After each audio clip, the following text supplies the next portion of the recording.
டிப்ரெஷனா, love ஃபெயிலியரா, இல்லை ஏமாந்துட்டீங்களா? இந்த ஒரு மனுஷனோட முகத்தை மட்டும் பாருங்க, வாழ்க்கை எப்படி வேணா மாறும்னு கண்டிப்பாக ஒரு நம்பிக்கை வரும்.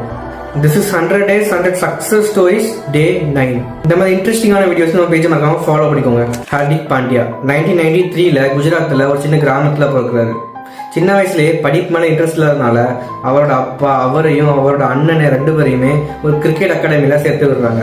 கொஞ்ச வருஷத்துலேயே அவங்க அப்பாவுக்கு உடம்பு சரியில்லாம போயிருது. இதனாலேயே ஒரு பக்கம் கிரிக்கெட் அகாடமிக்கு ஃபீஸ் கட்ட முடியல, இன்னொரு பக்கம் வீட்டில் ஒரு வேளை சாப்பாடுக்கே கஷ்டப்படுறாங்க. இதை பார்த்த இவரோட கிரிக்கெட் கோச் எந்த ஒரு ஃபீஸும் வாங்காம இவருக்கு ஃப்ரீயா ட்ரைனிங் பண்றாரு. இந்த ஒரு வாய்ப்பை யூஸ் பண்ணிக்கிட்டு பெட் மேட்சஸ், டோர்னமெண்ட்ஸ் சொல்லி விளையாண்டு ஜெயிக்கிற எல்லா காசையும் வீட்டில் கொடுக்குறாரு. 2015 இவரோட லோக்கல் பெர்ஃபார்மன்ஸ் நல்லா இருந்ததுனால மும்பை இந்தியன்ஸ் டீமே செலக்ட் ஆறாரு. மும்பை இந்தியன்ஸோட ஹிஸ்டரியிலேயே இந்த மாதிரி ஃபினிஷரை யாரும் பார்த்துக்க மாட்டாங்க. மும்பை இந்தியன்ஸ் 2015 இருந்து 2021 வரைக்கும் மிடில் ஆர்டர்ல ஒரு பில்லரா இருக்கிறது. அதுலயும் இவரோட சேர்ந்து கைரன் போலரோட காம்போ எல்லா பவுலர்ஸும் பயப்படுற ஒரு காம்போவா இருக்கும். எம்ஐக்கு கொடுத்த பெர்ஃபார்மன்ஸ்னால கபில் தேவுக்கு அப்புறம் ஒரு ஃபாஸ்ட் பவுலிங் ஆல்ரவுண்டரா இந்தியாவுக்கு செலக்ட் ஆகிறாரு. இந்தியா டீமுக்கும் பவுலிங் பேட்டிங் சொல்லிட்டு பயங்கர பெர்ஃபார்மன்ஸ் பண்றாரு.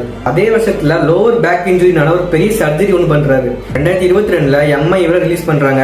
அதே வருஷம் ஐபிஎல்ல ஜிடிக்கு டிராஃபி வின் பண்ணி கொடுக்குறாரு ஆஸ் அ கேப்டனா. 2024 மும்பை இந்தியன்ஸுக்கு ஒரு ட்ரேட் மூலியமா உள்ள வராது. இந்த டைம் பிளேயரா மட்டும் இல்ல, கேப்டனா. அண்ட் இங்க அதுதான் பெரிய பிரச்சனையே. வான்கடே கிரவுட்ல நாயை விட கேவலமா ட்ரீட் பண்ணப்படுறாரு. ஒரு பக்கம் அவ்வளோ ஹேட், இன்னொரு பக்கம் அவரோட ஒய்ஃபும் இவரை டைவர்ஸ் பண்ணிட்டு போயிடுறாங்க. பட் இதெல்லாம் பார்த்து அவர் கிவ் அப் பண்ணல. அடுத்த 7 மாசத்திலேயே இந்தியாவுக்காக ஃபைனல் ஓவர் போட்டு T20 வேர்ல்டு கப் அடிக்கிறாரு. எந்த இடத்துல அவமானப்பட்டாரோ அதே வான்கடே கிரவுட்ல ஐசிசியோட T20 வேர்ல்டு கப் டிராஃபியை தூக்கிட்டு வர்றாரு.